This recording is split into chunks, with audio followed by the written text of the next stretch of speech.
The roar of 50,000 voices crashed against the stone walls of the Colosseum like a violent storm. But Marcus Aurelius Maximus heard none of it. His calloused hands gripped the worn leather handle his gladius, the familiar weight of the weapon, both comfort and curse. Beneath his bronze helmet, sweat mixed with dried blood from yesterday's wounds, creating a map of pain across his weathered face. Marcus, Marcus, Marcus. The crowd chanted his arena name, hungry for the spectacle of death that had made him famous throughout the empire. But the man they cheered for no longer existed. He had died 3 years ago in a cell beneath this very arena, replaced by someone harder, colder, more dangerous. The iron gate groaned open, and Marcus stepped into the blazing Roman sun. The sand beneath his sandaled feet was still dark, with the blood of the morning's victims, criminals and slaves who had been fed to the lions for the crowd's entertainment. Soon, that same sand would drink his blood, or his opponent. In the arena, there was no middle ground between life and death. Across the oval battleground, another gate opened with a thunderous clang. Out stepped Brutus the Gaul, 6.5 feet of scarred muscle and rage, wielding a massive war hammer that had crushed the skulls of 17 men. The crowd's bloodlust reached a fever pitch as the two gladiators faced each other. Across the killing ground, Marcus adjusted his grip on his shield and sword, his dark eyes studying his opponent with the cold calculation of a man who had survived 43 fights in this hellish arena. Brutus was strong, but strength without strategy was just a quick path to the grave.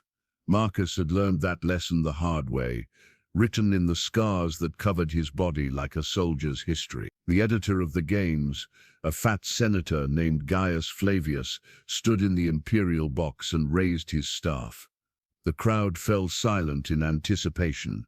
This was the moment when time stopped, when life and death hung in perfect balance, when Gladiator's Flavius's voice boomed across the arena. Fight with honor, fight with courage, fight to the death. The crowd exploded in cheers as Brutus charged across the sand, his warhammer raised high above his head, like the weapon of an angry god. Marcus planted his feet and raised his shield, feeling the familiar surge of adrenaline that had kept him alive when so many others had perished. The hammer came down like a falling boulder, and Marcus rolled to the right, feeling the wind of the massive weapon as it crashed into the sand where his head had been moments before. He spun and slashed with his gladius, the blade biting deep into Brutus's thigh. The giant Gaul roared in pain and rage, swinging his hammer in a wide arc that forced Marcus to duck and retreat. "Is that all you have, Roman dog?" Brutus snarled in heavily accented Latin, blood streaming down his leg. "I've killed men twice your size."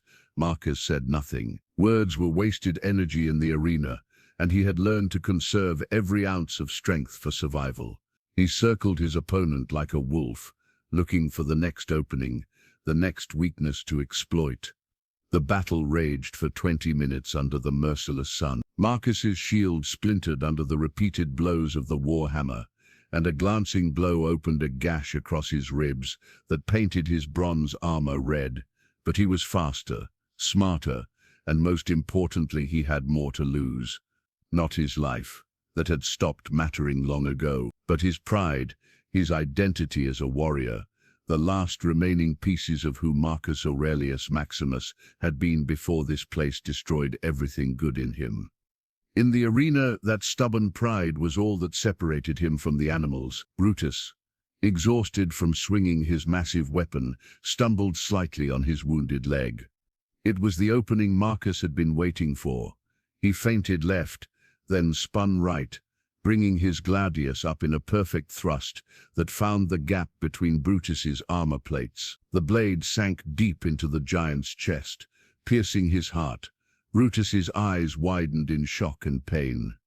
He looked down at the sword protruding from his chest, then back at Marcus with something that might have been respect. "Well fought, Roman," he whispered, then collapsed to the sand in a spreading pool of blood. Marcus stood over his fallen opponent, breathing hard, as the crowd erupted in deafening cheers. He looked up at the imperial box, where Senator Flavius was on his feet, arms raised in triumph. The fat politician had won a considerable sum betting on Marcus as usual. "Victor, Victor, Victor," the crowd chanted, but the word felt hollow in Marcus's ears. What kind of victory was this? He had killed a man, a brave man, a skilled fighter who deserved better than to die for the entertainment of Romans who had never held a sword or faced death with courage. Flavius gestured for the crowd to quiet down, then pointed his thumb upward, the signal for mercy, though Brutus was already beyond its reach. It was pure theater, another layer of the elaborate show that turned human suffering into public entertainment. Marcus pulled his sword free and raised it toward the crowd, playing his part in the deadly theater. They wanted a hero, a champion to worship and cheer for. They had no interest in the broken man beneath the armor, the former soldier who had once believed in honor and justice before learning that both were lies told by powerful men to control weaker ones. As the cheers washed over him, Marcus felt the familiar emptiness that followed every victory. Another day survived, another night in his cell to contemplate the man he had been and the killer he had become.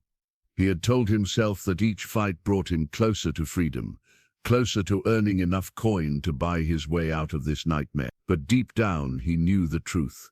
The arena had marked him, changed him into something that could never truly be free. The praetors moved onto the sand to collect Brutus's body, and Marcus was escorted back through the iron gates into the dim corridors beneath the Colosseum. The sudden quiet, after the roaring crowd, was always jarring, like stepping from a thunderstorm into a tomb. Other gladiators nodded respectfully as he passed. Some he knew well, men who had survived long enough to earn names and reputation. Others were fresh meat, new slaves and criminals who would likely be dead within a week. The turnover in the gladiator barracks was constant, a steady stream of broken men feeding the empire's appetite for blood. Marcus's cell was larger than most, a privilege earned through survival and success. It contained a simple cot, a water basin, and a small shrine to Mars, the god of war. But the luxury he treasured most was solitude, the blessed quiet, where he could remove his mask and simply exist without performing for crowds or fellow gladiators. He was cleaning his sword when Cassius, the lanista who managed the gladiators, appeared at his cell door. The old man had been a gladiator himself once, before an opponent's spear shattered his left leg and ended his fighting career. Now he trained new fighters and managed the older ones, walking the line between slavery and freedom that defined life in the gladiator schools. "Another impressive victory, Marcus," Cassius said, leaning heavily on his walking stick. "The crowd loves you. Senator Flavius is already planning your next bout." "Who?"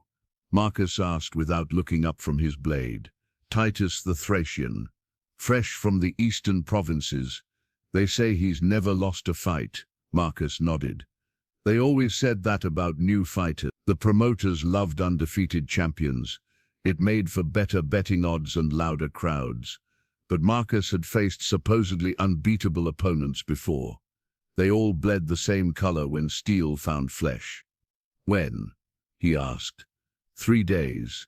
That gives you time to heal from today's wounds." Cassius paused, studying Marcus with the keen eye of a man who had learned to read fighters like scrolls. "The healers want to examine you, make sure you're fit for the next fight." Marcus finally looked up, annoyed. "I'm fine. I don't need—" "It's not a request," Cassius interrupted. "Senator Flavius has invested too much money in you to risk injury. The healer will be here shortly." Before Marcus could protest further, Cassius limped away, leaving him alone with his frustration. He hated being examined like a horse or a piece of property, but that was exactly what he was: valuable livestock owned by men who had never risked their own lives for anything. An hour later, footsteps echoed in the corridor outside his cell. Marcus expected to see one of the usual healers, old Greek slaves who patched up gladiators with the same detached efficiency they might use to repair a broken cartwheel. Instead, a young woman appeared at his cell door, carrying a leather satchel of medical supplies. She was beautiful in a way that seemed to glow in the dim torchlight, auburn hair pinned back in an elegant style. Intelligent green eyes, and the kind of refined features that spoke of good breeding and education. But it was something else about her that made Marcus pause in cleaning his sword, a quality of gentleness, of genuine compassion, that had no place in the brutal world beneath the Colosseum. "Marcus Aurelius Maximus?" she asked, her voice cultured and soft. He nodded, suddenly aware of his blood-stained armor and the grime of battle that covered him. "You're not the usual healer," she smiled, and the expression transformed her face from merely beautiful to radiant.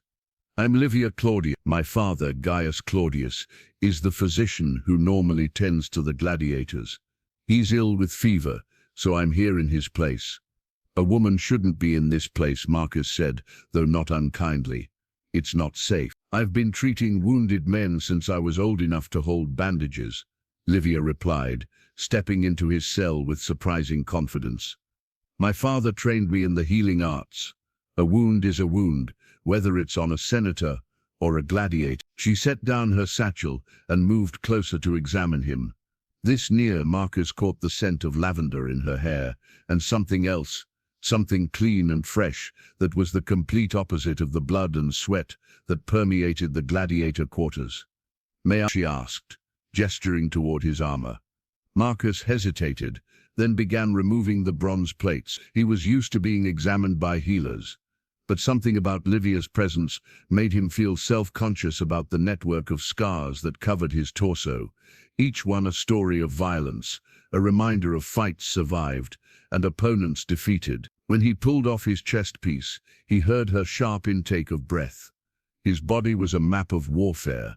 Old blade cuts, spear wounds, the puckered flesh where arrows had been removed, and the fresh gash across his ribs from today's fight with brute. "Dear gods," she whispered, then immediately looked embarrassed. "I'm sorry. I didn't mean to. It's nothing you haven't seen before, I'm sure," Marcus said gruffly, though her reaction stung more than he cared to admit. "Actually, it's not that," Livia said, moving closer to examine his wounds with professional focus. "It's that you're still alive. Most men with half these injuries would have died long ago." She began cleaning the gash on his ribs with practiced efficiency, her touch surprisingly gentle for someone treating what was essentially valuable property. Her fingers were soft against his battle-hardened skin, and Marcus found himself studying her face as she worked.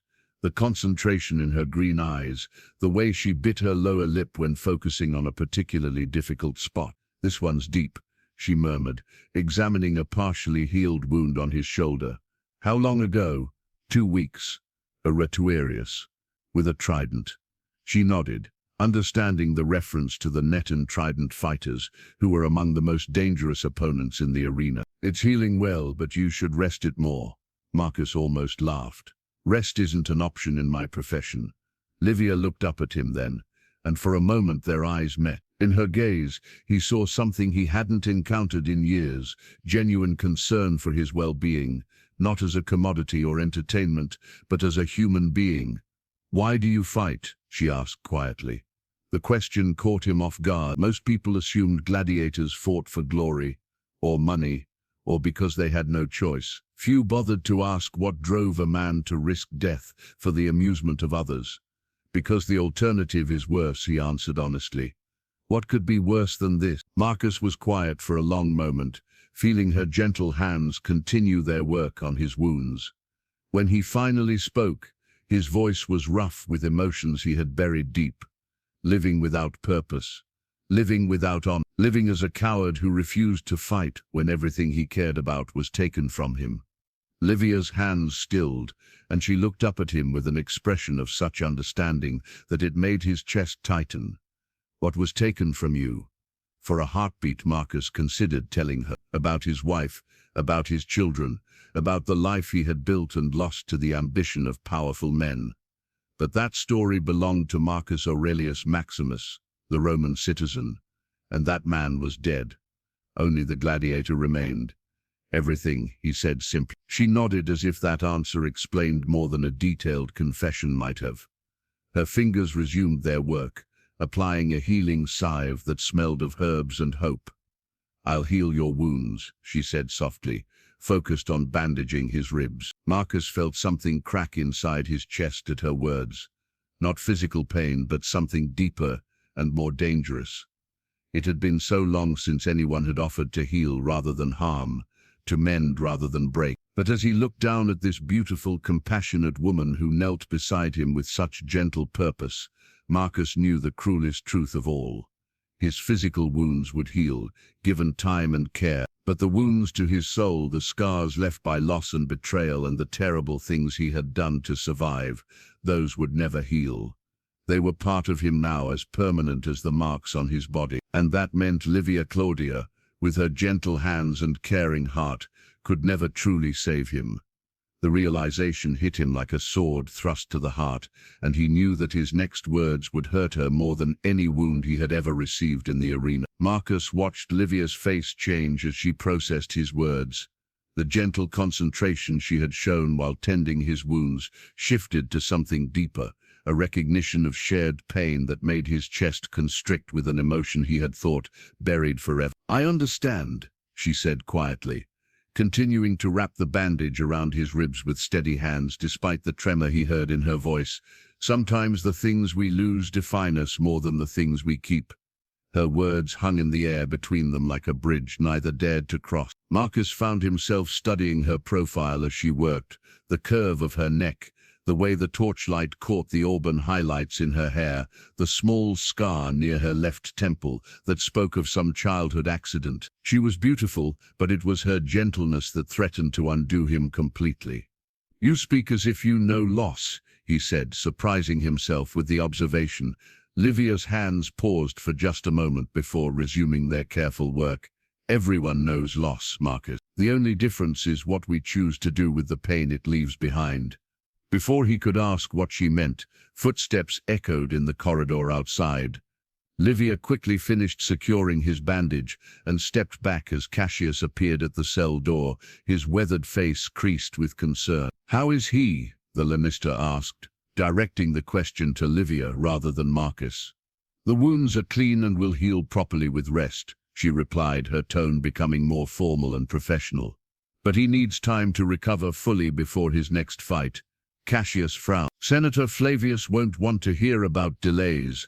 The crowd is eager to see Marcus face Titus, the Thracian. Then Senator Flavius will have to choose between his entertainment and his investment," Livia said with surprising firmness. "Push him too hard too soon, and you'll lose your champion permanently." Marcus watched this exchange with growing interest. Most people, even free citizens, were careful about challenging the wishes of powerful senators, but Livia spoke with the quiet authority of someone accustomed to having her medical judgment respected. "Very well," Cassius conceded. "I'll speak to the senator about postponing the fight, but not for long, a week at most." After the Lannister left, Livia began packing her medical supplies with efficient movements that spoke of years of practice. Marcus found himself reluctant to see her go, though he couldn't quite understand why. Perhaps it was simply that she was the first person in years to look at him and see a man rather than a weapon. "Will you return?" he asked, the words escaping before he could stop them. She looked up, surprise flickering across her features. "To check your wounds, if necessary." "I mean," Marcus struggled to find words that wouldn't reveal too much of the longing that had awakened in his chest. "Will your father remain ill long enough for you to continue treating the gladiators?" A small smile played at the corners of her mouth. "My father's fever should break within a few days, but I could arrange to assist him when he returns, if you think it would be beneficial." "For the gladiators' health," Marcus said quickly. "They would benefit from your skill." "Of course," she agreed, but there was something in her eyes that suggested she understood the real reason behind his request. "For their health." She moved toward the cell door, then paused and turned back to face him. In the dim torchlight, she looked almost ethereal, like one of the goddesses depicted in the mosaics that decorated wealthy Romans' homes. "Marcus," she said softly, What you said before about everything being taken from you, I want you to know that it's possible to build something new from the ruins of what we've lost. I've seen it happen." Before he could respond, she was gone, leaving him alone with the lingering scent of lavender and the dangerous hope her words had kindled in his heart.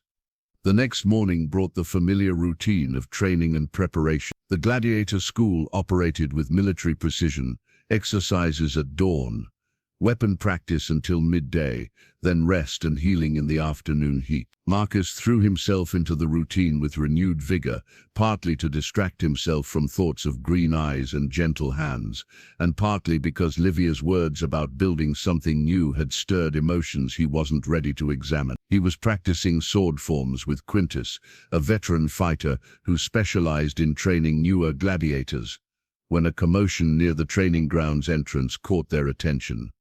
A small crowd had gathered around someone, and Marcus could hear raised voices and what sounded like sobbing. "What's happening?" Marcus asked, lowering his practiced sword. Quintus shaded his eyes against the sun and peered toward the disturbance. "Looks like they've brought in fresh meat. Probably some poor bastard who couldn't pay his debts."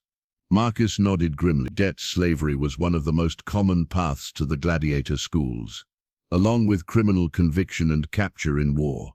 Men who owed money to the wrong people often found themselves sold to fight for their lives, rather than simply executed outright. But as they watched, the crowd parted slightly, and Marcus caught sight of the new arrival. It was a boy, barely 16 by his appearance, with the soft features and pale complexion of someone who had never performed physical labor. He was crying openly, his shoulders shaking with fear and despair. "Gods above," Quintus muttered. "That one won't last a week." Marcus felt something twist in his stomach as he watched the boy's terror. There had been a time when such sights would have moved him to action, when he would have stepped forward to offer comfort or protection to someone so obviously out of their depth. But that man was dead, and the gladiator who replaced him had learned that survival meant focusing only on his own fights. Still, something about the boy's helpless sobbing stirred memories Marcus preferred to keep buried. Of another young face, twisted with fear and pain. Of promises he had failed to keep. Of the moment when everything he cared about had been torn away by men who valued power more than human life. "I'm done training for today," Marcus announced abruptly, turning away from the scene. "But we haven't finished," Quintus began. "I said I'm done." Marcus stalked back toward the gladiator quarters, his jaw clenched tight against the emotions threatening to break free. He had learned to control his memories, to lock them away where they couldn't interfere with the business of survival. But something about Livia's visit had weakened his defenses, made him vulnerable to the pain he had spent 3 years learning to ignore. He was so lost in his own turmoil that he almost didn't notice the figure waiting by his cell until she spoke.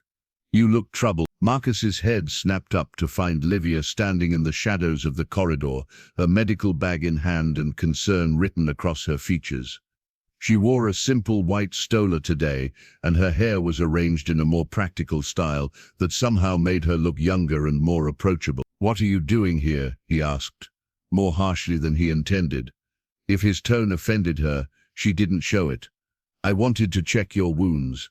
Make sure they're healing properly." Marcus almost pointed out that barely 24 hours had passed since her last examination, but something in her eyes stopped him. She was here for the same reason he had hoped she would return, because the connection between them was stronger than either wanted to admit. "The wounds are fine," he said, but he made no move to prevent her from entering his cell. "Let me be the judge of that," she replied, following him inside and setting down her bag.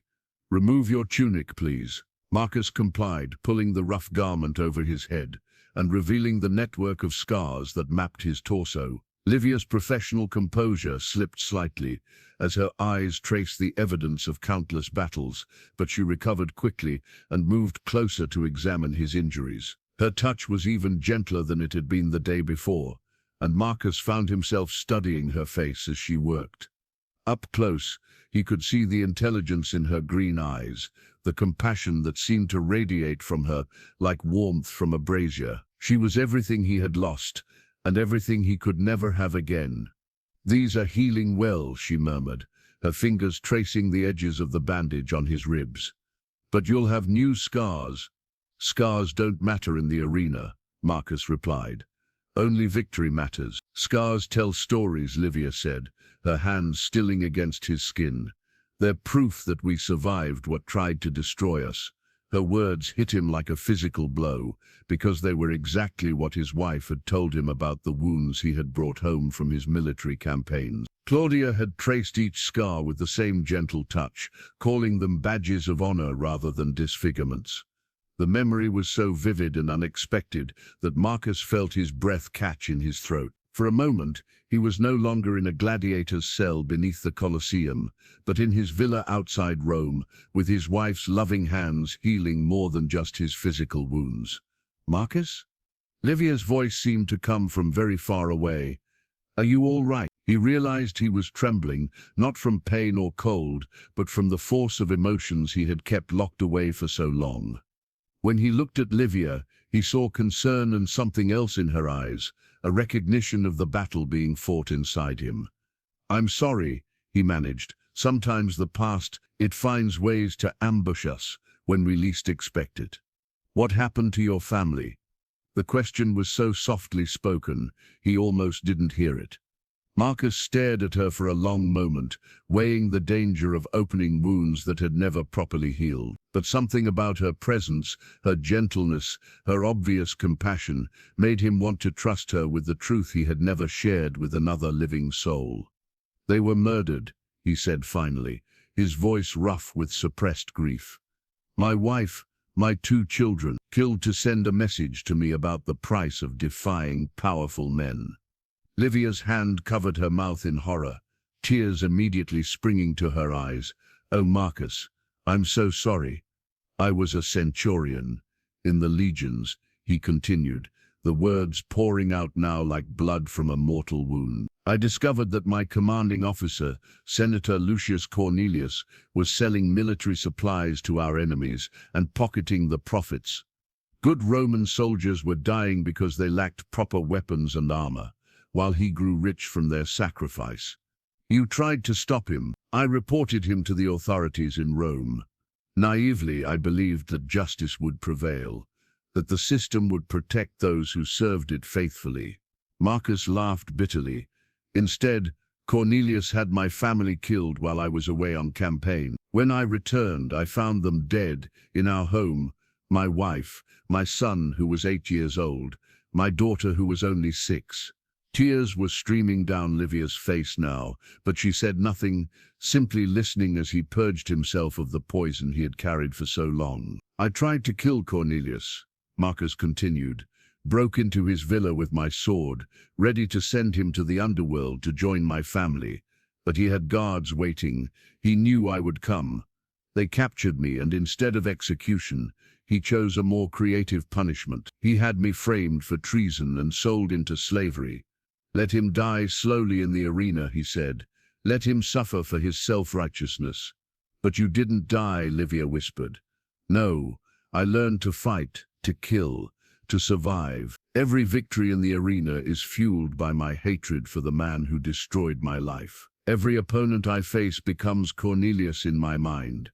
Rage has kept me alive when love failed to protect what mattered most." Livia was quiet for a long time, her tears falling silently as she absorbed the magnitude of his loss. When she finally spoke, her voice was thick with emotion. "I understand now why you said everything was taken from you. But Marcus," she reached out and gently touched his cheek, "your wife and children, would they want you to live only for vengeance?" The question hit him like a sword thrust to the heart, because he knew the answer. Claudia had been the gentlest soul he had ever known, quick to forgive and slow to judge. His children had inherited her capacity for joy and wonder. None of them would have wanted their deaths to transform him into a creature of rage and violence. But acknowledging that truth meant confronting an even more painful reality, that in his quest for vengeance, he had dishonored their memory by becoming someone they would not recognize or love. "It doesn't matter what they would have wanted," he said finally. "They're gone, and vengeance is all I have left." "Is it?" Livia asked, her hand still resting against his cheek. Or are you afraid that if you let go of your anger, you'll have to face the full weight of your grief? Her insight was so accurate, it took his breath away. She was right. The rage was a shield, protecting him from the devastating sadness that would surely destroy him if he ever let it in completely.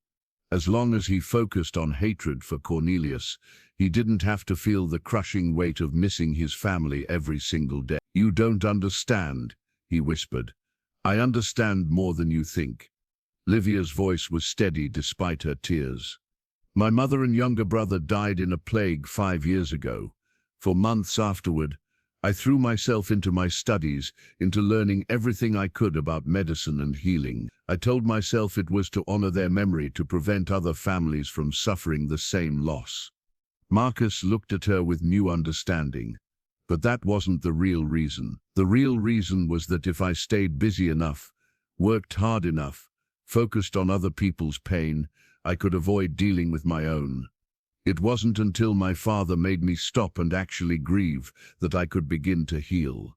And now, a sad smile crossed her features. Now I still miss them every day, but I can remember them with love instead of just pain. I can honor their memory by living fully rather than just surviving. Her words created a crack in the armor Marcus had built around his heart, letting in a sliver of light he hadn't felt in years. For just a moment he could imagine what it might be like to remember Claudia's laughter without the accompanying stab of rage, to think of his children's faces without immediately seeing them twisted in death. But the moment passed, and the familiar cold certainty returned. "It's too late for me, Livia. I've done things, become someone. There's no redemption for what I am now." "There's always redemption," she said firmly, "but only if you choose to accept it." Before he could respond, she leaned forward and pressed her lips gently against his forehead. Not a kiss of passion, but something deeper. A blessing, perhaps, or an absolution he didn't deserve but desperately craved. When she pulled back, Marcus felt as if something fundamental had shifted inside him. Not healed, that would take much more time and courage than he possessed, but opened, like a wound that had been cleaned and exposed to air for the first time in years. "I should go," Livia said, gathering her medical supplies, "but I'll return tomorrow to check your progress."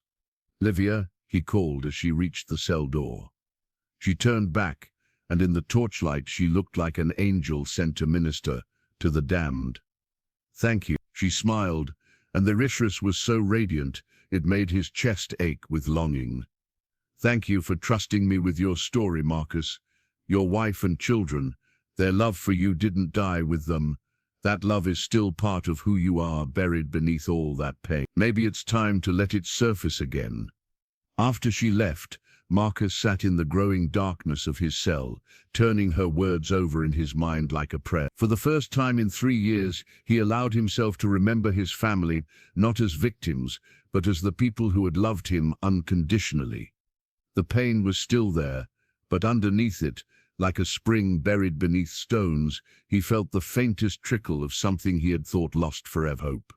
3 days passed before Livia returned, and Marcus found himself counting each hour like a prisoner marking time on a cell wall. He told himself it was simply because their conversations provided relief from the brutal monotony of gladiator life, but the truth was more dangerous. He had begun to live for the moments when her gentle presence transformed his world from grey stone and iron into something touched by light.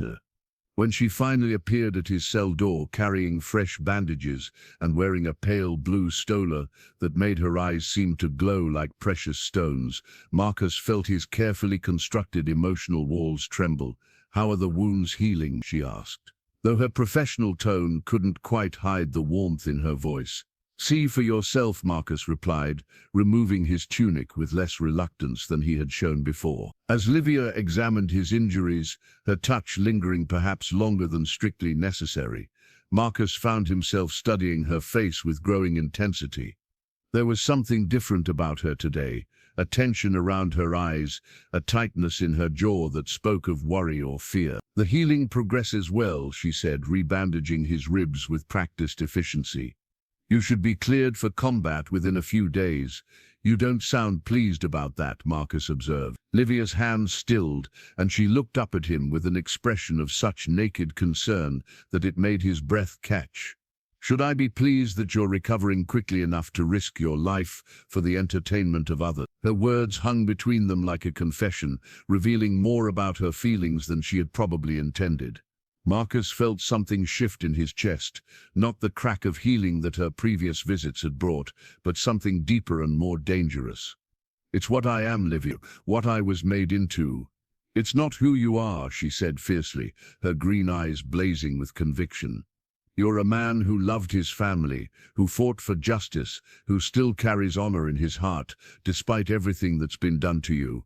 You see things that aren't there anymore. I see things you've forgotten how to see in yourself. The intensity of her words, the passion in her voice, created a charged atmosphere in the small cell. Marcus became acutely aware of how close she was, of the way the torchlight played across her features, of the subtle rise and fall of her breath beneath the silk of her stola. Livia, he said softly, you shouldn't care what happens to me. Why not? Because I'm a gladiator, a slave, a killer, and you're... He struggled to find words that could encompass everything she represented. Beauty, compassion, freedom, hope. You're everything good that exists in this world. I'm a woman who sees a good man trapped in terrible circumstances, she replied, moving closer until there were mere inches between them. I'm someone who believes that love can heal even the deepest wound. The word love fell between them like a stone dropped into still water, creating ripples that would change everything. Marcus stared at her, hardly daring to believe what he thought he heard in her voice. Don't, he whispered, don't say things that can only lead to heartbreak. Too late, Livia breathed, reaching up to touch his cheek with trembling fingers.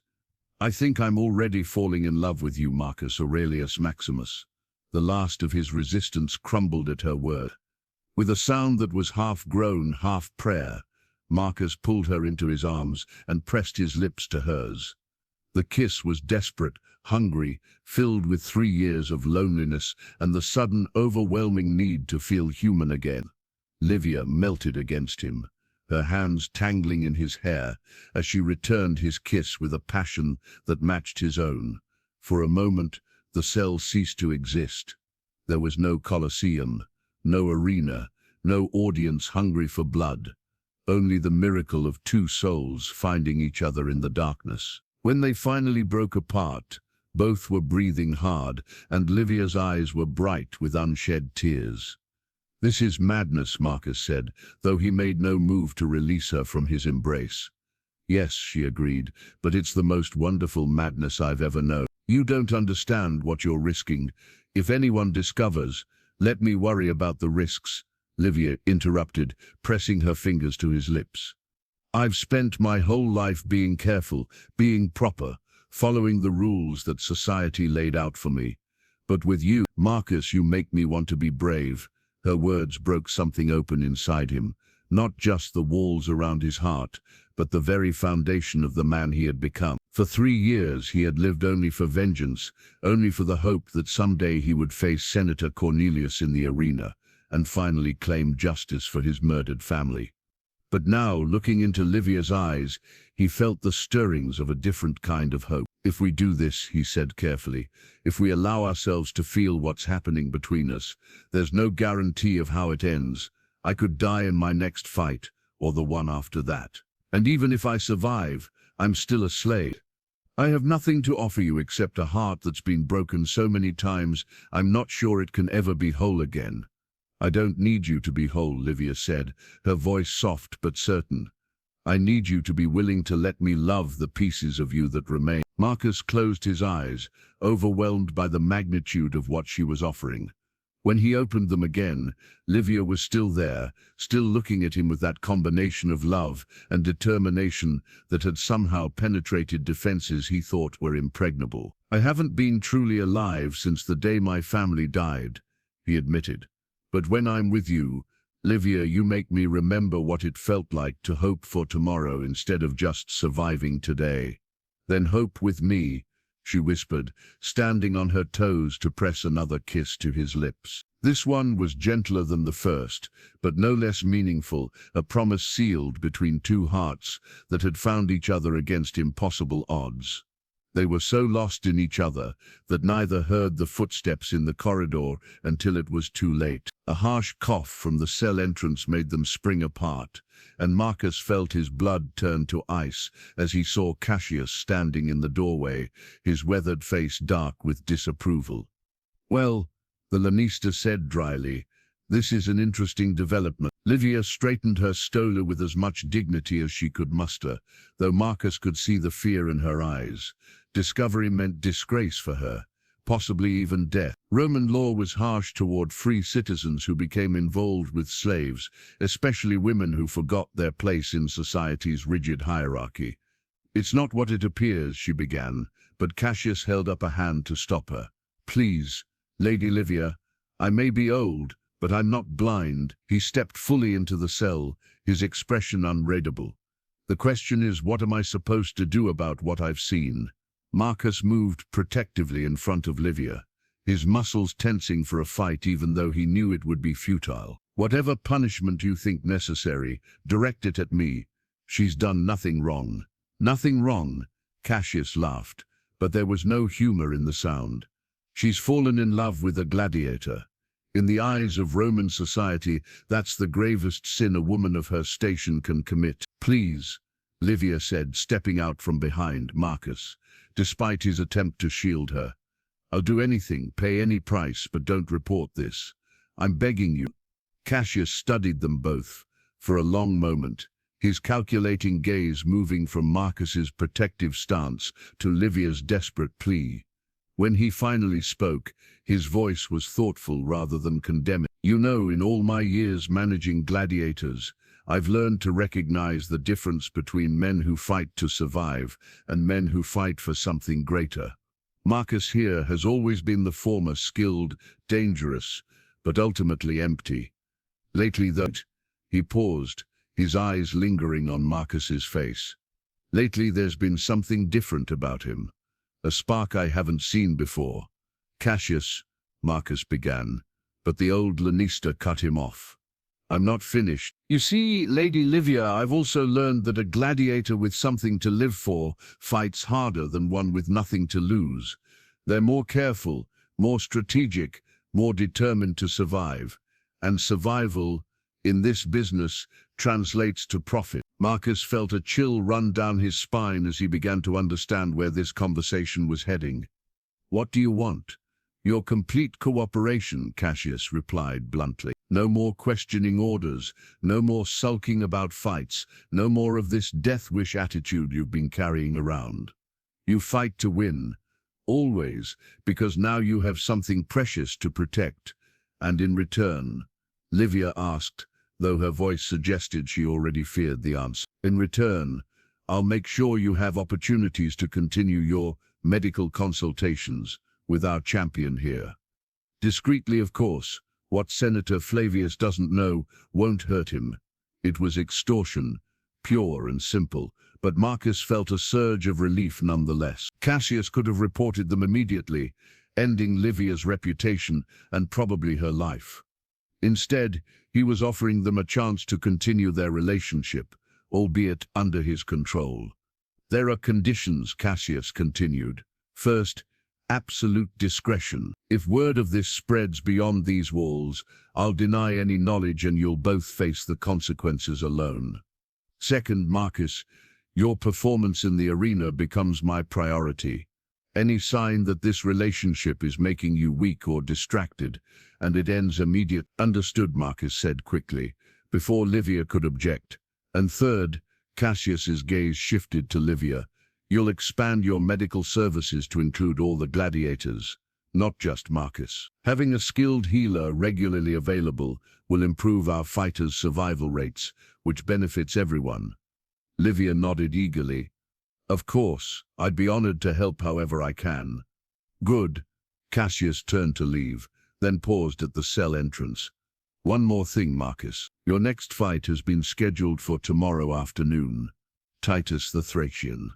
As planned, I suggest you get plenty of rest tonight. You'll need all your strength." After the Lanista left, Marcus and Livia stood in stunned silence, both trying to process what had just happened. They had been discovered, threatened, and ultimately offered a devil's bargain that would allow their relationship to continue under the shadow of constant danger. "I should go," Livia said finally, though she made no move to leave.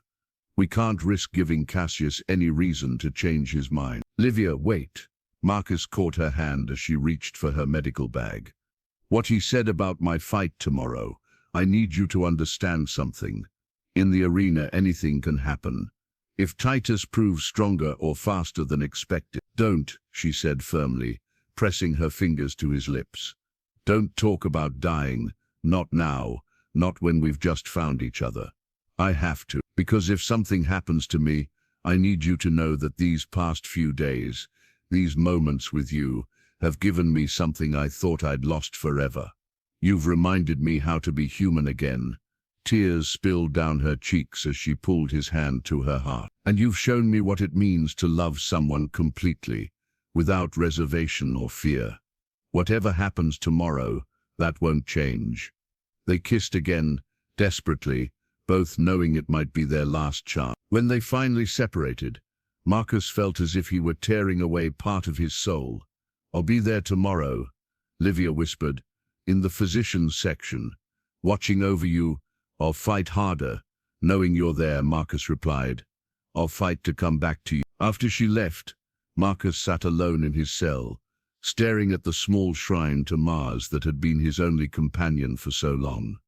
The god of war had served him well in the arena, had given him the strength and skill to survive 43 fights against impossible odds. But now he found himself praying to a different deity, Venus, the goddess of love, asking her to protect not just his life, but the love that had transformed it.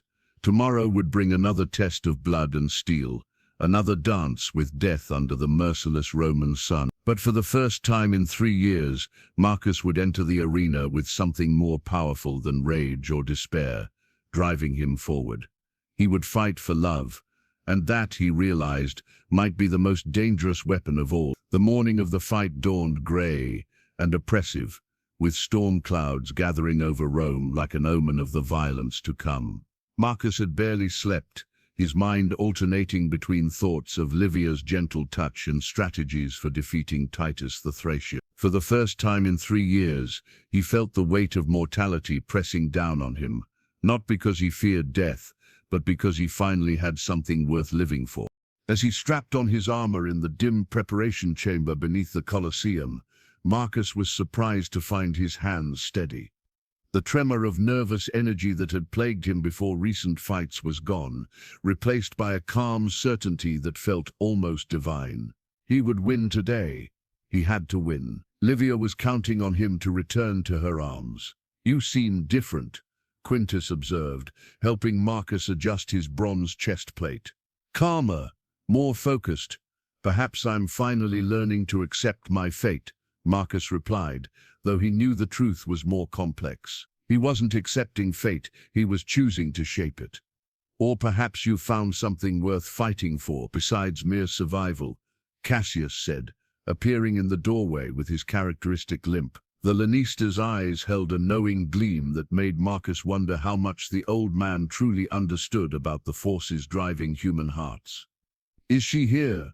Marcus asked, unable to keep the question from escaping. "Lady Livia has taken her place in the physician's section, as promised," Cassius confirmed. "Try not to look up at her too often during the fight. It might give your opponent an advantage." Marcus nodded, finishing the last adjustments to his equipment. His gladius felt lighter than usual in his hand, his shield more maneuverable. Everything about his preparation felt touched by grace, as if the gods themselves were blessing his efforts. The familiar sound of the crowd's roar filtered down through the stone corridors, building to a crescendo that made the walls themselves seem to vibrate. 50,000 Romans had gathered to watch him risk his life for their entertainment, but today Marcus found he cared nothing for their approval. There was only one person in the vast amphitheater whose opinion mattered to him.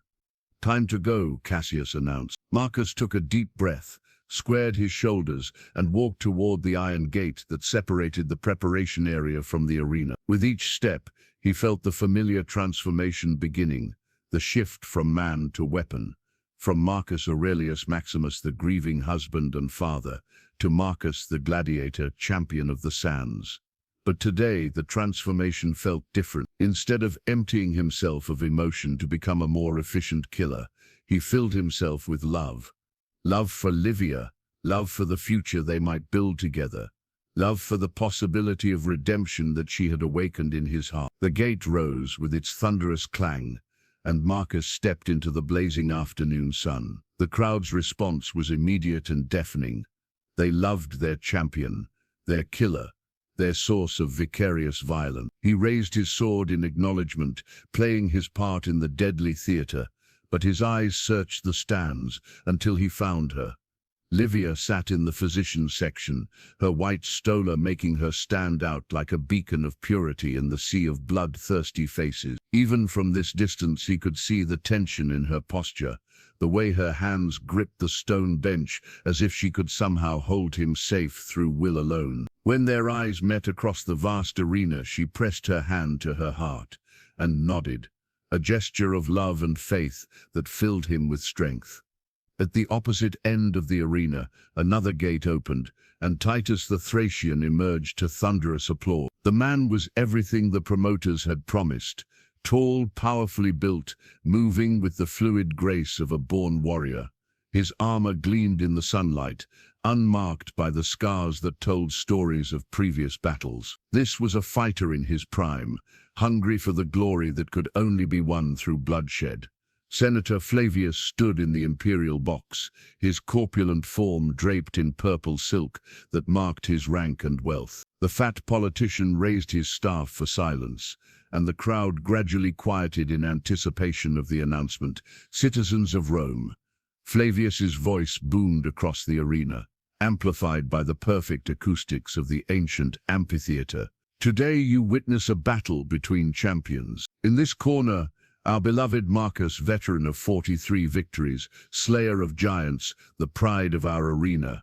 The crowd roared its approval, chanting Marcus's name with religious fervor. He acknowledged them with a raised sword, but his attention was already focused on his opponent, cataloging weaknesses, planning his approach. And facing him, Flavius continued, the undefeated Titus of Thrace, 20 victories without defeat.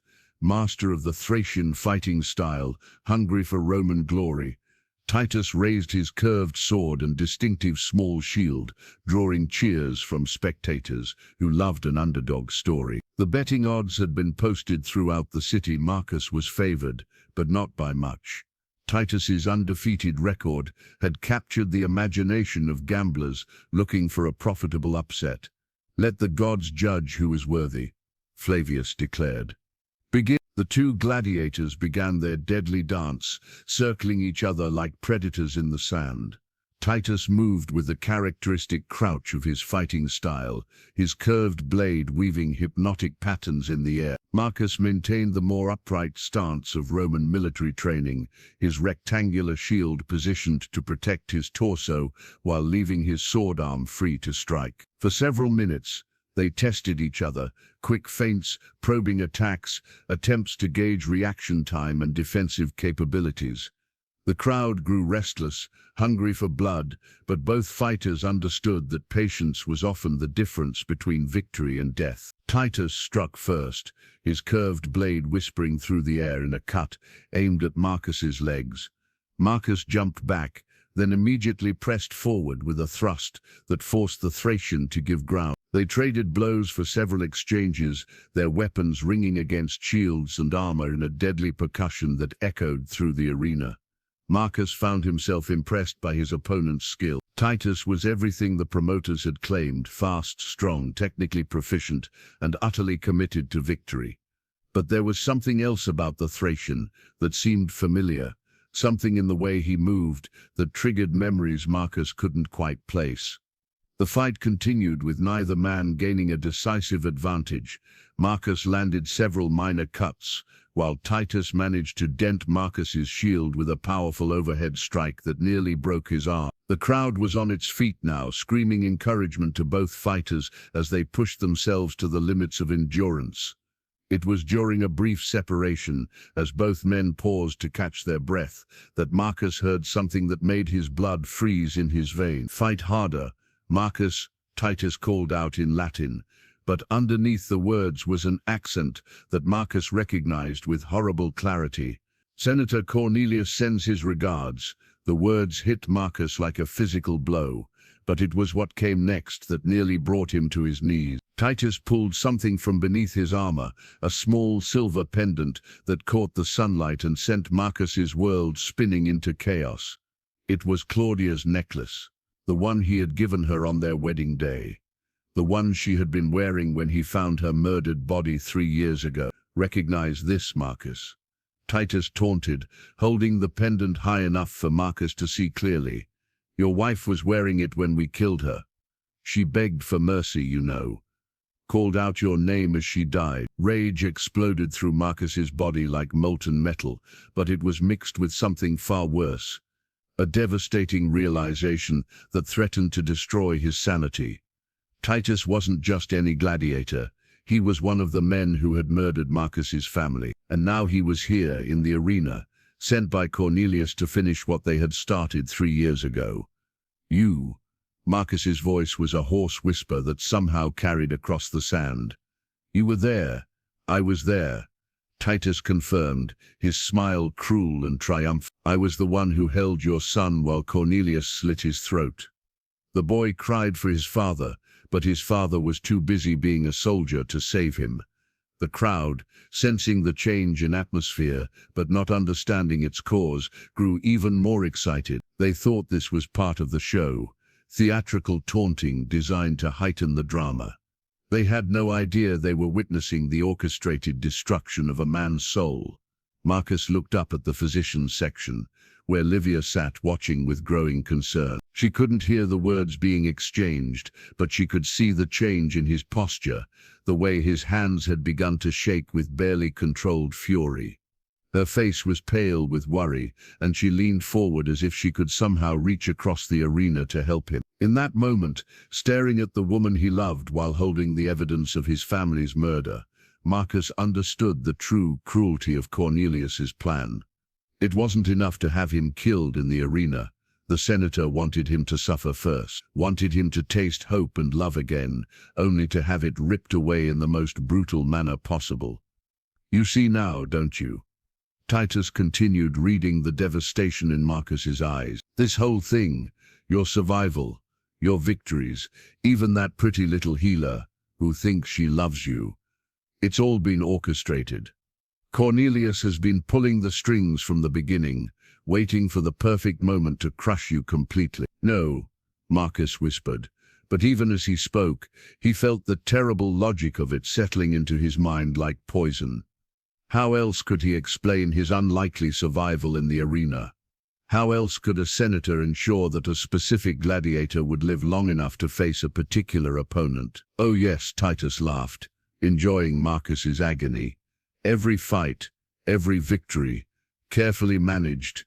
Did you really think your skill alone kept you alive? Cornelius owns half the gladiators in this arena, and the other half know better than to cross him. You've been fighting shadows, Marcus, puppets dancing for his amusement." The revelation shattered something fundamental in Marcus's worldview. Every victory he had thought he earned through skill and determination, every moment of pride in his survival, had been an illusion. He was nothing more than an actor in a play written by his enemy, dancing to music he couldn't hear. But it was Titus's next words that delivered the killing blow to his spirit. "And your precious Livia," the Thracian said with malicious glee. "Do you really think the daughter of Rome's most respected physician would fall in love with a common gladiator by accident?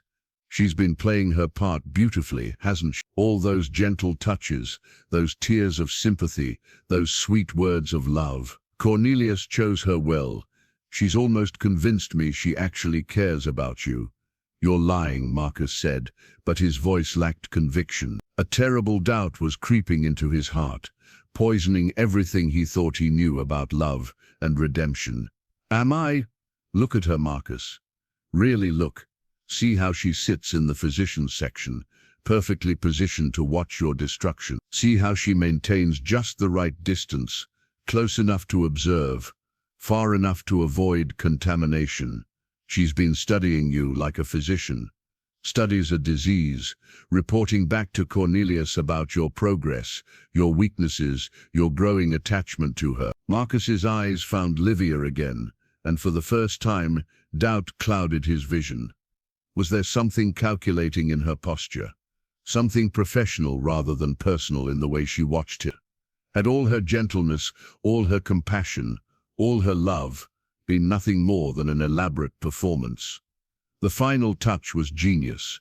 Titus continued, pressing his advantage as he saw Marcus's defenses crumbling.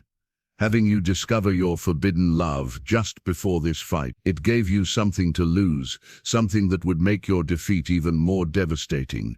And when I kill you here, in front of her, she'll return to her comfortable life, having played her part perfectly." The crowd was growing impatient with the apparent lack of action, their bloodlust demanding resolution.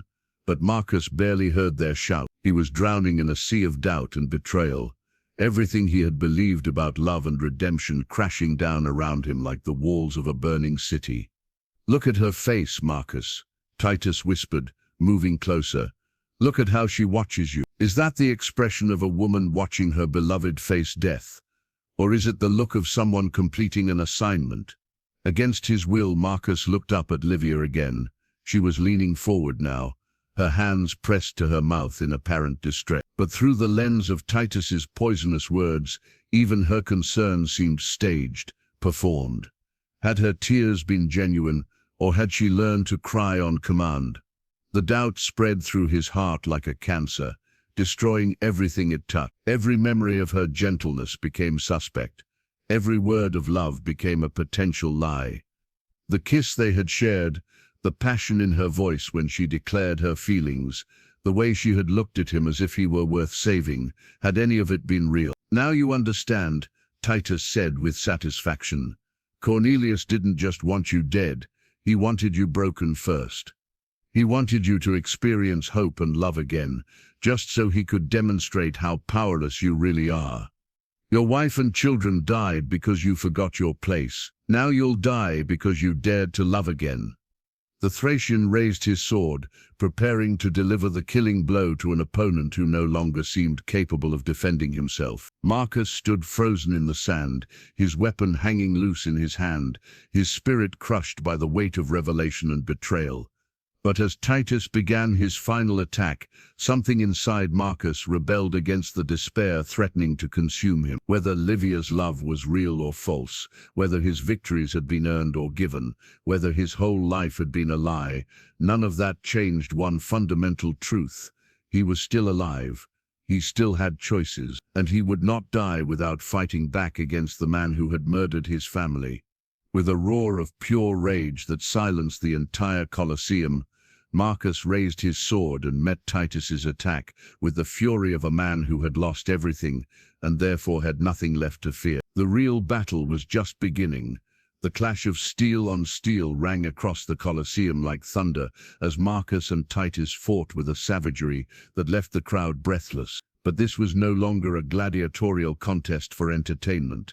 It had become something primal, a battle between justice and evil that would determine the fate of souls. Marcus fought like a man possessed, his sword weaving patterns of death in the air as he pressed his attack with relentless fury. 3 years of rage, grief and betrayal poured out of him in a torrent of violence that drove Titus back across the sand. The Thracian's earlier confidence had evaporated, replaced by the desperate realization that he was fighting not just a skilled gladiator, but a force of vengeance incarnate. "You think your anger makes you strong?" Titus gasped, parrying a blow that would have split his skull. "It makes you weak, predictable." But Marcus was beyond words now. Each strike of his blade was a prayer for his murdered children, each parry a promise to his slain wife. The pendant containing Claudia's necklace still dangled from Titus's armor, catching the light with each movement, reminding Marcus of everything he had lost and everything he was fighting to reclaim. The battle raged for what felt like hours, but was probably only minutes. Both men bled from multiple wounds, their armor dented and scarred by the ferocity of their combat. The crowd had fallen into an awed silence, sensing they were witnessing something beyond mere sport, a confrontation between forces too primal for casual entertainment. Finally, Marcus saw his opening. Titus, exhausted from defending against the relentless assault, stumbled slightly on the uneven sand. Marcus's gladius flashed forward in a perfect thrust that penetrated the Thracian's defenses and sank deep into his chest, just below the heart. Titus dropped his weapon and fell to his knees, blood frothing from his lips, as he looked up at Marcus with eyes that held more surprise than fear. You actually did it," he whispered. "This is for my son," Marcus said coldly, twisting the blade, "and my daughter, and my wife." But instead of the satisfaction he had expected to feel, Marcus found only a hollow emptiness expanding in his chest. Killing Titus wouldn't bring his family back. It wouldn't erase 3 years of suffering. It wouldn't even guarantee that Cornelius would face justice. All it would do was add another death to the mountain of corpses that defined his existence. As Titus slumped forward in death, something fell from his armor and landed in the sand near Marcus's feet. It was a small scroll, sealed with wax and marked with the distinctive seal of Senator Cornelius. Marcus picked it up with trembling hands and broke the seal, unfolding the parchment to reveal a message written in the senator's familiar handwriting. "If you are reading this, Marcus, then Titus has failed and you have proven yourself more resilient than I anticipated. No matter, the game is far from over. Look to the physician's section. Your precious Livia awaits your attention. She has played her part admirably, but every performance must eventually end. Choose quickly, my old friend. Pursue me for vengeance, or save the woman you believe loves you. You cannot do both." Marcus's blood turned to ice as he read the final line. "The poison takes effect in minutes. Only I have the antidote." His head snapped up toward the physician's section, and his heart nearly stopped. Livia was still in her seat, but something was wrong. She was swaying slightly, one hand pressed to her throat, her face pale with confusion and growing alarm. Even from this distance he could see that she was in distress. The crowd was cheering his victory over Titus, but Marcus heard none of it. His world had narrowed to the sight of Livia's growing weakness, the implications of Cornelius's message, and the impossible choice that lay before him. He could pursue Cornelius immediately. The senator would be leaving the arena through the imperial exit, probably with only a minimal guard. Marcus was fast, skilled, and fueled by years of hatred. He could catch the man who had destroyed his life and finally claim the vengeance that had sustained him through countless dark nights. Or he could run to Livia, who might be dying from poison at this very moment, who might have been an innocent victim of Cornelius's machinations rather than a willing participant, who might truly love him, despite all of Titus's poisonous words. But he couldn't do both. The choice would define not just his future, but his very soul. Marcus looked up at the imperial box, where he could see Cornelius's corpulent form beginning to withdraw from view. The senator was smiling, clearly visible even at this distance, enjoying the exquisite cruelty of forcing Marcus to choose between love and vengeance. It was the perfect final torment, ensuring that whatever choice Marcus made, he would live with the regret of the path not taken. In the physician's section, Livia had slumped forward, and other healers were beginning to notice her distress. They were trying to help, but without knowing about the poison, their efforts would be useless. Marcus could see her looking down at him with eyes that seemed to plead for understanding, for forgiveness, for some sign that he still believed in the love they had shared. And in that moment, staring up at her pale, beautiful face, Marcus realized that Titus's words hadn't destroyed his love after all. They had tested it, poisoned it with doubt, but they hadn't killed it. Whether Livia's affection had been real or performed, Whether their connection had been genuine or orchestrated, the feelings she had awakened in him were true. She had reminded him how to hope, how to love, how to be human again. That was worth saving, even if it meant letting Cornelius escape. Marcus dropped his sword and ran toward the arena wall, his mind already calculating the fastest route to the physician's section. Behind him, the crowd erupted in confusion. Gladiators didn't abandon their weapons, champions didn't flee from victory, but Marcus no longer cared about the expectations of spectators or the rules of the arena. He scaled the barrier with the agility of desperation, pushing through startled guards and officials who tried to stop him. Shouts followed in his wake, but he ignored them all, focused only on reaching Livia before it was too late. The corridors beneath the stands were a maze, but Marcus had memorized every passage during his 3 years in the Colosseum. He burst into the physician's section just as Livia collapsed completely, her breathing shallow and labored. "Poison!" Marcus gasped, dropping to his knees beside her. "Cornelius poisoned her.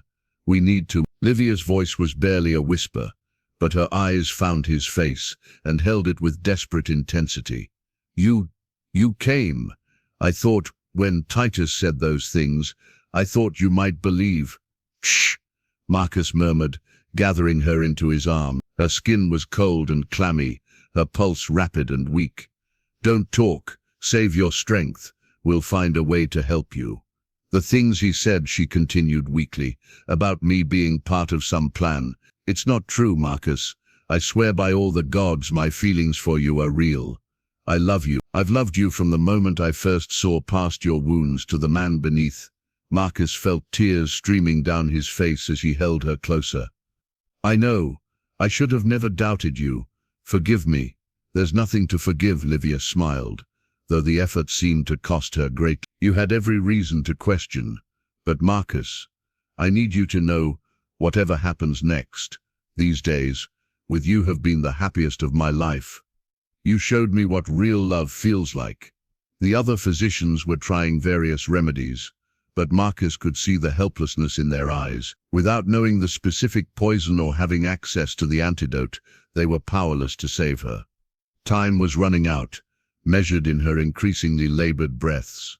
"Don't leave me," Marcus whispered, pressing his forehead against hers. "Please, Livia, I can't lose you too. Not when I've just learned how to love again." "I don't want to leave," she replied, her hand finding his cheek. "But Marcus, promise me something.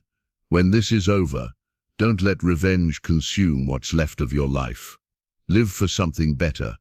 Live for the love we shared. Make it mean something." Marcus closed his eyes, feeling her hand growing weaker against his face. Around them the other physicians continued their futile efforts, but he knew with terrible certainty that their time together was ending. "I promise," he whispered, though the words felt like knives in his throat. Livia smiled one last time, and in that expression Marcus saw everything he had lost and everything he might have been. She had brought light into his darkness, hope into his despair, and love into his hatred. For a brief, shining moment, she had made him believe in redemption. "I'll heal your wounds," she whispered, her voice so faint he had to strain to hear it. "Even in death, my love will heal your wounds." And then she was gone, her hand falling away from his face, her eyes closing for the final time. Marcus held her body against his chest and wept for her, for his children, for his wife, for the man he had been and the man he might never become. His cries echoed through the physician's section, raw and primal, the sound of a heart breaking beyond all possibility of repair. The other healers stepped back respectfully, recognizing grief too profound for consolation. From a distance, Marcus could hear the crowd calling his name, demanding their champion's return to accept their adulation. But he remained kneeling in the shadows, holding the woman who had taught him to love again, feeling as if his soul was being torn from his body. When he finally looked up, his face was a mask of devastation that made the other physicians retreat even further. They had seen death before, had witnessed countless partings between loved ones, but there was something in Marcus's expression that spoke of a loss beyond the merely mortal. "Where is Cornelius?" he asked, his voice hollow as a tomb. "Gone," one of the physicians replied nervously. "He left immediately after your victory. No one knows where." Marcus nodded slowly, gently laying Livia's body on a nearby bench and arranging her stola to preserve her dignity. She looked peaceful now, as if she were merely sleeping, and for a moment he could almost pretend that she might wake and smile at him again. But that illusion lasted only seconds before reality crashed back down upon him. Livia was dead, Cornelius had escaped, and Marcus was left alone once again, his brief taste of redemption transformed into the cruelest torment imaginable. He stood slowly, his movements mechanical, and walked toward the corridor that would take him back to the gladiator quarters. Behind him the crowd was still cheering, still calling for their champion.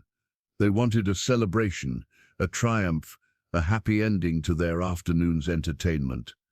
They would be disappointed. As Marcus disappeared into the shadows beneath the Colosseum, he carried with him the weight of two impossible choices, the vengeance he had abandoned and the love he had failed to save. In trying to choose between them, he had lost both, and the man who emerged from that dark corridor was neither the grief-stricken gladiator who had entered the arena, nor the hopeful lover who had found redemption in gentle hands. He was something new, something broken beyond repair, something that would haunt the arena until the end of his days.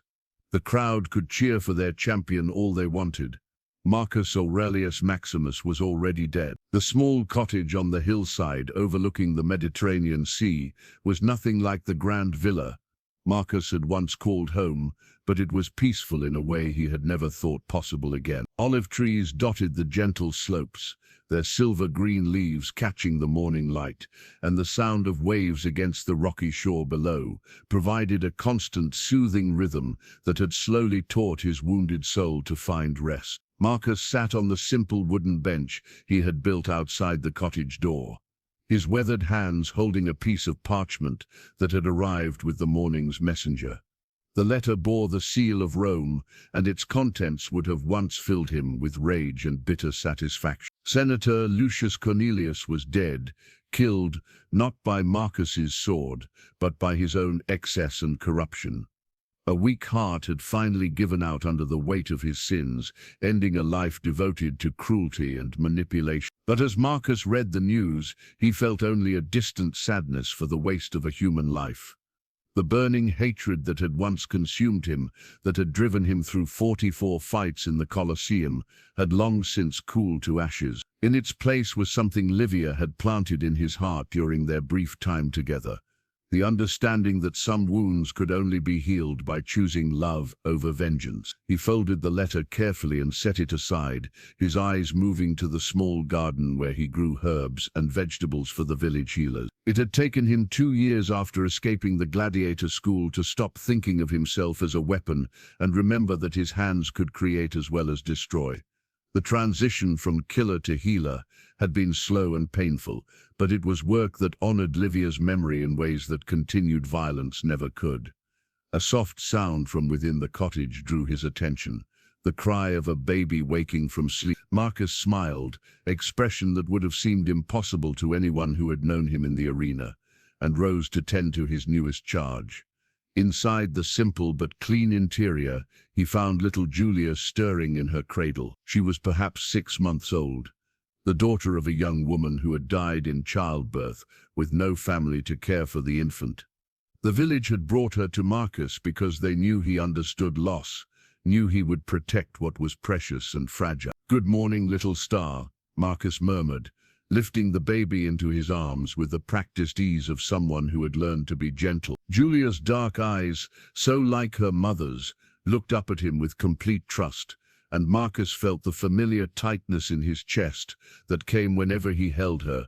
She was not his daughter, could never replace the children he had lost, but she was innocent and helpless and alive. Caring for her had taught him that love was not a finite resource to be hoarded and protected, but something that grew stronger when shared freely. As he fed Julia and changed her swaddling clothes, Marcus found his thoughts drifting to Livia, as they did every morning. 5 years had passed since her death, but her presence in his life remained as real as the sunrise. Her final words, "I'll heal your wounds," had proven prophetic in ways neither of them could have imagined. The physical scars from his gladiator days had faded to pale lines on weathered skin, but the deeper wounds, the ones that had driven him to fight and kill and rage against the world, had slowly begun to close under the influence of her love. Not immediately, grief had nearly destroyed him in those first months after her death. But gradually, like water wearing away stone, her gentle teachings had reshaped his understanding of strength and purpose. A knock at the cottage door interrupted his musing. Marcus secured Julia in her cradle and went to answer, finding young Gaius standing on his threshold.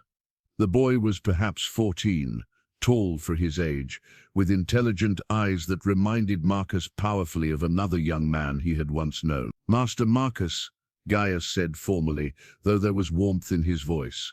"The village elders request your presence. There's been an accident at the quarry." Marcus nodded, already reaching for his healer's bag, a leather satchel filled with the herbs, salves and instruments he had learned to use over the past 3 years. The irony was not lost on him, that the hands which had once dealt death now worked to preserve life, but it felt like the natural order of things, rather than a contradiction.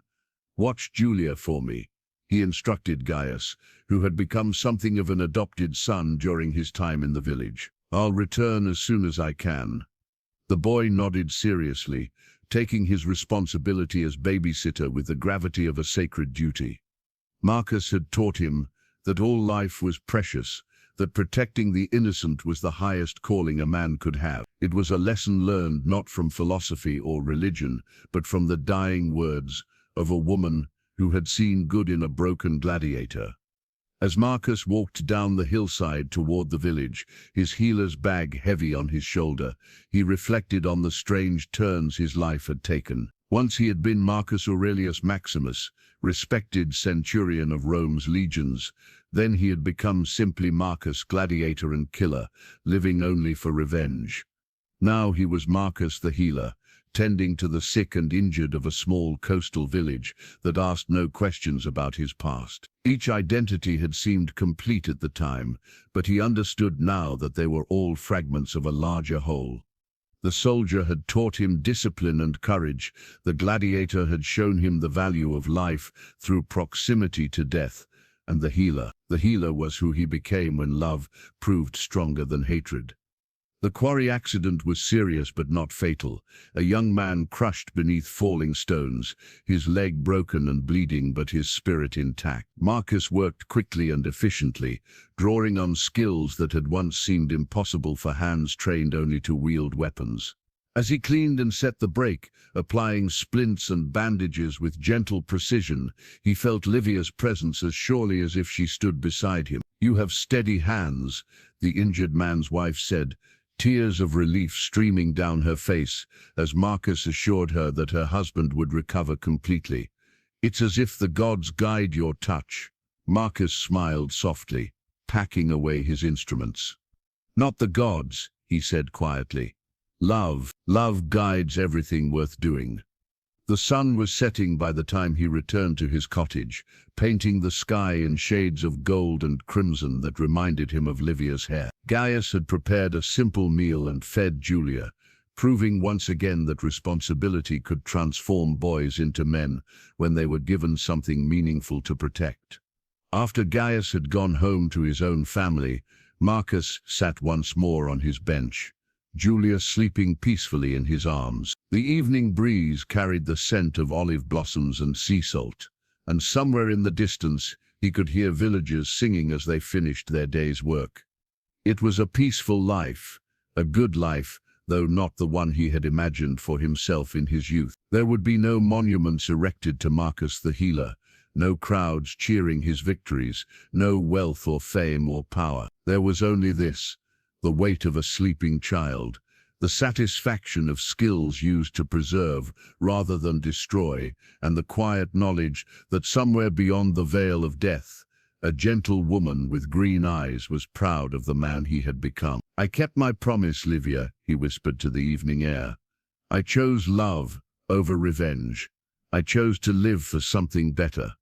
As if in response to his words, a shooting star blazed across the darkening sky, brief, beautiful, gone almost before it could be seen. Marcus smiled and held Julia a little closer, understanding that some lights burn so brightly they continue to illuminate the world long after they have faded from view. Livia's love had been like that star, brief but transformative, gone too soon but leaving behind a light that would guide him for the rest of his days. She had indeed healed his wounds, not through medicine or magic, but through the simple, radical act of seeing worth in a broken man and loving him back to wholeness. In the distance, the Mediterranean waves continued their eternal rhythm against the shore, and Marcus Aurelius Maximus, soldier, gladiator, healer, and finally simply a man who had learned to love again, closed his eyes and listened to the sound of peace. The arena had taken everything from him once, but love had given him everything back, transformed and purified, proof that even the most wounded hearts could learn to beat with hope again. And in the gentle sleep of the child in his arms, in the trust of villagers who depended on his healing touch, in the quiet satisfaction of a life lived in service to others, Marcus finally understood what Livia had tried to tell him in those precious few days they had shared. True victory was not defeating your enemies. True victory was becoming someone worthy of love.